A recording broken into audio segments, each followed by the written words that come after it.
Eu separei aqui para vocês dois casos recentes em que houve a denúncia pelo crime de ameaça, houve um processo e a pessoa que foi processada acabou condenada pelo crime de ameaça. Vamos imaginar que você sofreu alguma ameaça vindo de alguma pessoa que você conhece.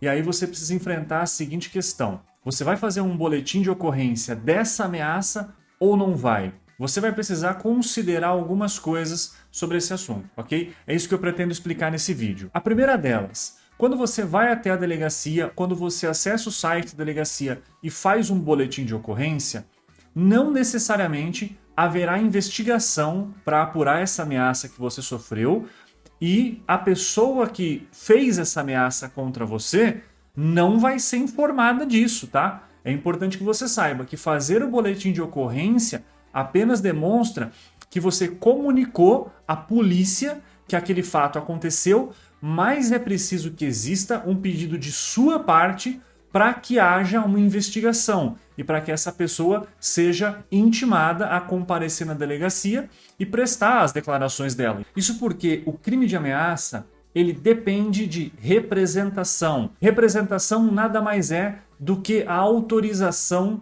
da sua parte, ou seja, a autorização de quem foi vítima desse crime, para que a polícia proceda a uma investigação, para que a polícia investigue aquele fato que foi comunicado. Normalmente, quando isso é feito, ao final do boletim de ocorrência, fica constando a seguinte observação: aguardando representação da vítima. Se essa representação não é feita em 6 meses, a polícia não vai mais investigar esse caso. Opera-se o que a gente chama de extinção da punibilidade. Esse caso foi deixado para trás e não vai mais poder ser discutido na justiça. Muito bem, considerando que foi feito o boletim de ocorrência e a polícia instaurou essa investigação, essa pessoa será chamada a prestar as declarações dela. Não existe um prazo muito claro para que isso aconteça, tá? Mas não é normal demorar. Assim que você faz o boletim de ocorrência, existem alguns trâmites administrativos até que a investigação esteja efetivamente instaurada, e depois disso, uma das primeiras providências que a polícia toma é chamar essa pessoa para que ela dê as declarações dela, para que ela conte a versão dela dos fatos. Então isso não tende a demorar. É importante que você tenha em mãos muito mais do que suas declarações, muito mais do que você contando a versão dos fatos, muito mais do que você contando o que aconteceu. Se não houver provas, ficar apenas na palavra de um contra o outro, não vai se ter como saber se essa ameaça de fato aconteceu ou não. Então é importante que você tenha provas, gravações, conversas de WhatsApp, e-mails, se essa ameaça veio por e-mail, testemunhas também podem servir como prova de que essa ameaça aconteceu. Ao longo dessa investigação, tudo que a polícia puder levantar para confirmar se essa ameaça aconteceu ou não, vai ser levantado e isso vai ficar constando na investigação. Ao final disso tudo, essa pessoa será processada criminalmente, mas não podemos nos esquecer que a ameaça é uma infração de menor potencial ofensivo. Ou seja, ela tem uma pena baixa. Não adianta dar início a um processo criminal quanto a isso e esperar que essa pessoa vai ser presa. Não vai. No entanto, isso não significa que esse processo vai sair de graça para essa pessoa. Isso porque responder a um processo criminal não é nada gostoso, não é nada bom, é algo extremamente desconfortável e que a pessoa vai precisar demandar recursos para fazer frente a isso. Então já é, por si só, um baita aborrecimento responder a um processo criminal. E ao final disso tudo, se essa pessoa vem a ser condenada, ela pode sofrer algumas sanções. Por exemplo, uma pena de multa. Exato, apenas o pagamento de uma pena de multa. Ela não vai ter nenhuma pena de prisão decretada. Mas essa ameaça, essa condenação pelo crime de ameaça, ficará constando nos antecedentes criminais dessa pessoa. Outra coisa que precisa ser considerada é o seguinte: o crime de ameaça nada mais é do que a promessa de mal injusto e grave contra você. Ou seja, uma pessoa disse que vai te matar, uma pessoa disse que vai te esmurrar, que vai fazer qualquer outra coisa contra você. É a promessa de um mal injusto e grave. A ameaça não é o mal em si. E qual que é o problema disso tudo? Quando você é ameaçado, você precisa considerar se fazer o boletim de ocorrência não vai fazer com que essa ameaça se concretize. Isso pode ser um problema também. Então é preciso que você fique atento e saiba mensurar no seu caso específico qual é a melhor forma de proceder. Talvez não seja fazendo boletim de ocorrência ou não seja fazer o boletim de ocorrência sem antes tomar algumas precauções. O que vale mais nesse caso é você se cuidar, é você sabendo a realidade que você vive, sabendo a pessoa com quem você está lidando, tomar algumas precauções e quando você estiver seguro, você aí sim faz o boletim de ocorrência. Claro, se houver condições para isso, cada caso é um caso, você necessariamente vai precisar consultar um advogado de sua confiança para estar entendendo melhor essa situação, se eventualmente as coisas que essa pessoa falou não configuram crimes mais graves de repente, e qual será a resposta dessa pessoa ao saber que ela será investigada criminalmente pelo crime de ameaça.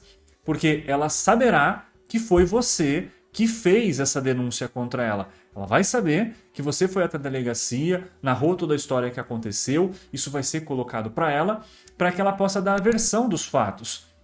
Então, é importante que você considere isso, que você tenha muito cuidado antes de fazer isso. Não faça de cabeça quente, não faça sem pensar. Outra coisa que você precisa saber, a depender da pessoa que você está lidando, o simples fato de você fazer um boletim de ocorrência já vai servir de freio para essa pessoa.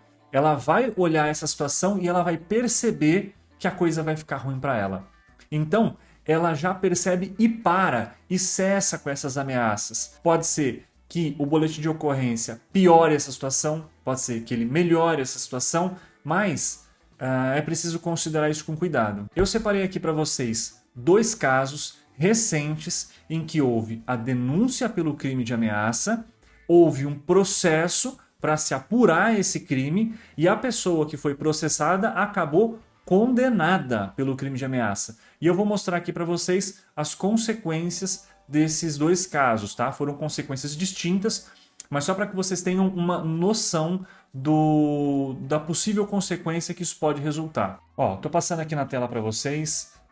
Nesse primeiro caso, o juiz analisou e entendeu que a ameaça estava presente, então ela condenou a pessoa que fez essa ameaça a pena de multa no patamar de 10 dias multa, no valor mínimo legal.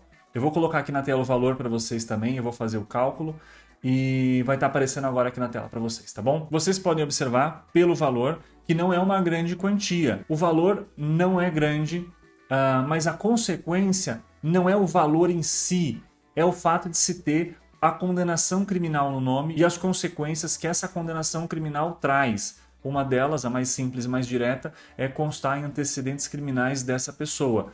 Qualquer outro processo que ela venha responder, isso vai ser valorado negativamente contra ela e ela pode ter um acréscimo na pena desse segundo caso em função da existência dessa primeira condenação. Nesse outro caso aqui que eu estou mostrando para vocês, vocês vão observar que são 2 pessoas que cometeram esse crime, foram várias ameaças, não foi uma ameaça só, e a primeira dessas pessoas já era reincidente, ou seja, ela já tinha uma condenação criminal anterior. Por isso, ela foi condenada a cumprir, como vocês podem observar aqui, 1 mês e 10 dias de detenção, inicialmente em regime semiaberto. E a segunda pessoa foi condenada a pagar 11 dias multa, também no valor mínimo legal. Eu vou colocar o valor aqui na tela para vocês, vai estar aparecendo aqui. Então vocês podem observar, nós estamos falando do crime de ameaça, e você tem resultados, alguns próximos, outros bem distantes. Vai depender também da pessoa que está respondendo a esse processo. O cálculo de pena ele pode variar muito,